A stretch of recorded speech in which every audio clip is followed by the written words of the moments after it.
Assalamualaikum warahmatullahi wabarakatuh. Halo besti semua. Bayangan semua hadir lagi dengan kisah-kisah mistis dari sobat-sobat semua ya. Kali ini aku punya cerita tentang kisah seorang cowok yang bernama Septian. Septian ini berprofesi sebagai seorang perawat di salah satu rumah sakit di daerah Subang. Mungkin sebagai seorang perawat, Septian sudah banyak sekali mendengar cerita-cerita mistis ataupun cerita-cerita yang berbau gaib, baik cerita dari satpam ataupun cerita dari sesama teman perawat. Tapi memang untuk Septian sendiri belum pernah mengalami kejadian aneh selama bekerja di rumah sakit. Septian memiliki beberapa rekan kerja di bagian keperawatan yang ada di lantai 2. Salah satunya bernama Susi.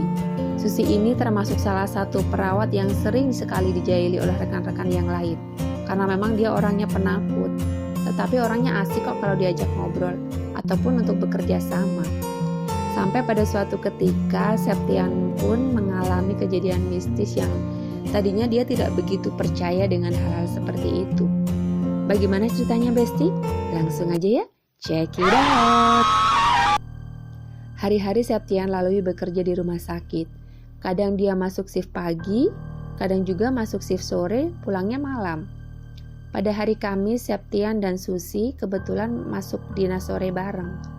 Selepas selesai dinas pada pukul 10 malam, Susi yang memang dari tadi terlihat tidak enak badan dan tidak membawa motor sendiri, meminta tolong kepada Septian untuk mengantarkannya pulang ke rumah. Karena melihat Susi yang lemas dan pucat, Septian pun mengiyakan permintaan Susi. Tetapi sebelumnya Septian bercanda dulu kepada Susi. "Tapi besok traktir ketoprak ya," kata Septian. "Siap bos," jawab Susi. Padahal dalam hati Septian senang bisa dekat juga dengan Susi. Susi sepertinya masuk angin agak parah. Karena dari tadi selama dinas dia mual-mual, kayak orang yang sedang hamil. Tadi juga sebelum pulang sempat diantar berobat ke UGD dulu untuk mengecek kondisinya. Jam 10 lebih 15 menit, Septian beres-beres dinas lanjut menuju ke parkiran. Karena memang Susi sudah WA, katanya sudah menunggu di parkiran rumah sakit khusus karyawan. Mereka berdua lalu berboncengan pulang. Nah pas di jalan pulang beberapa kali Susi terlihat mual-mual. Berhenti sampai 3 kali karena Susi muntah-muntah terus. Yang lucunya pada saat berhenti yang ketiga kali, mereka berhenti di dekat warung sekalian membeli minuman botol. Si ibu yang punya warung nyeletuk, "Hati-hati mas, malam-malam bonceng istrinya. Kasihan lagi mabuk juga ya, lagi hamil muda kayaknya." Septian dan Susi pun hanya tersenyum menanggapi ibu warung, apalagi Susi yang sudah kondisinya lemas tidak berdaya. Tidak terlalu menanggapi ocehan ibu warung. Nah, tidak jauh dari warung ada komplek kuburan Tionghoa sama kuburan Muslim. Septian pikir daripada dia muter jauh lewat jalan besar, dan juga kasihan karena kondisi Susi sudah sangat lemas, karena selama perjalanan Susi muntah-muntah terus.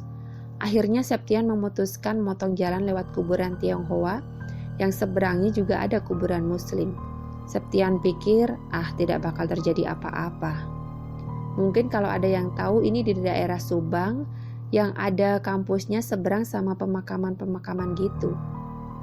Saat itu tidak tahu kenapa kondisi jalan juga sangat sepi. Apa karena memang saat itu sedang malam Jumat. Di tengah perjalanan muncul niat iseng Septian kepada Susi. Septian pun nyeletuk, "Sus, itu lihat sebelah kanan kamu tuh di atas pohon ada putih-putih," kata Septian sambil pura-pura ketakutan.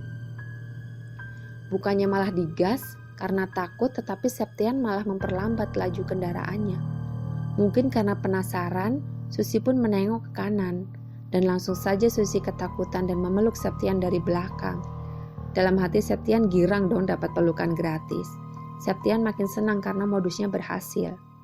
Tapi lama-lama kok tiba-tiba Septian mencium bau melati yang wangi. Dan anehnya waktu itu Septian memakai helm full face. Lalu dia pun bertanya kepada Susi, "Sus, kamu nyium bau melati nggak? Kok tiba-tiba bau melati gini ya?" Susi tidak ngomong apa-apa. Malah dia meluk Septian tambah erat dan kepalanya menunduk sampai Septian bisa merasakan kepala Susi di pundaknya. Wah, Septian pikir Susi benar-benar ketakutan.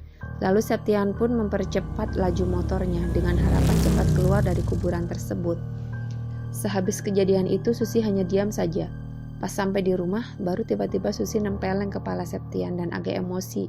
Susi pun berkata, "Gila kamu ya, tadi tahu nggak pas kamu bilang bau melati?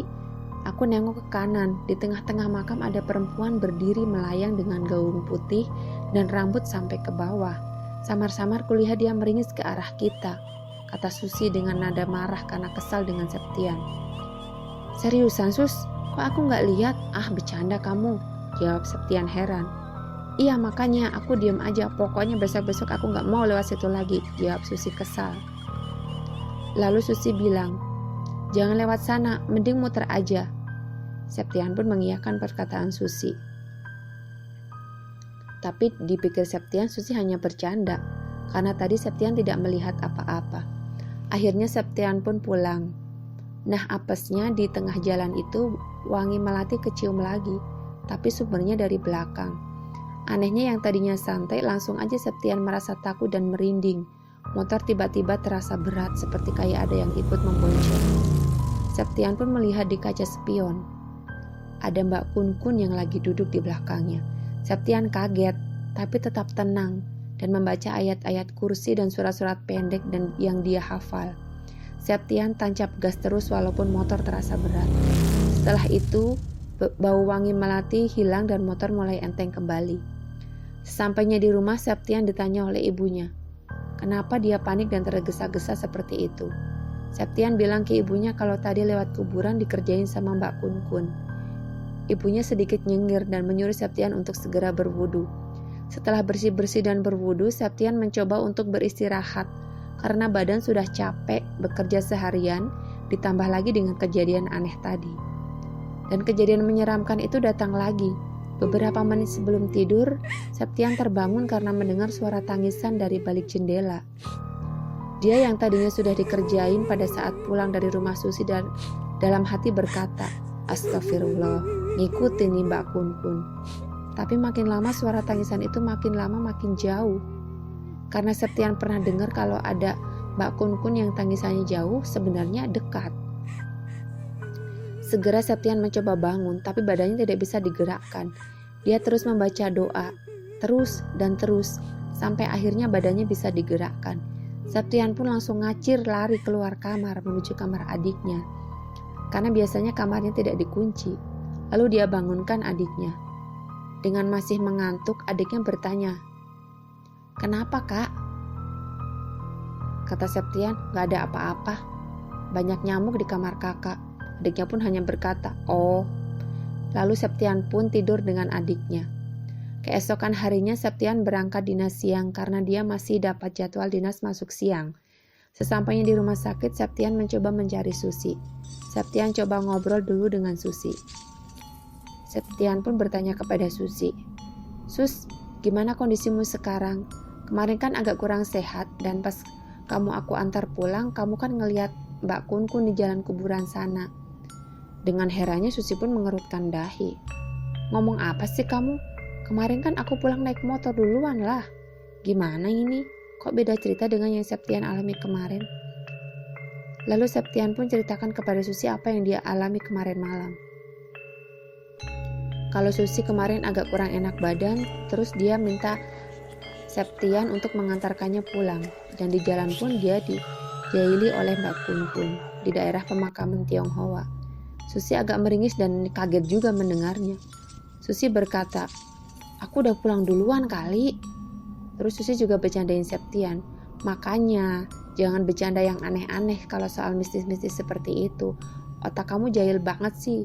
Tuh jadi diisingin kan sama Mbak Kun-kun." Kata Septian, "Iya kapok deh, gak lagi-lagi bercanda kayak gitu," kata Septian kepada Susi. Akhirnya dia pun kapok dan tidak berani bercanda-bercanda lagi kepada temannya. Begitulah ya Besti ya, kisah tentang Septian, seorang perawat di rumah sakit. Mudah-mudahan bisa menghibur kalian semua ya. Makasih buat kalian semua yang sudah menonton video ini. Wassalamualaikum warahmatullahi wabarakatuh.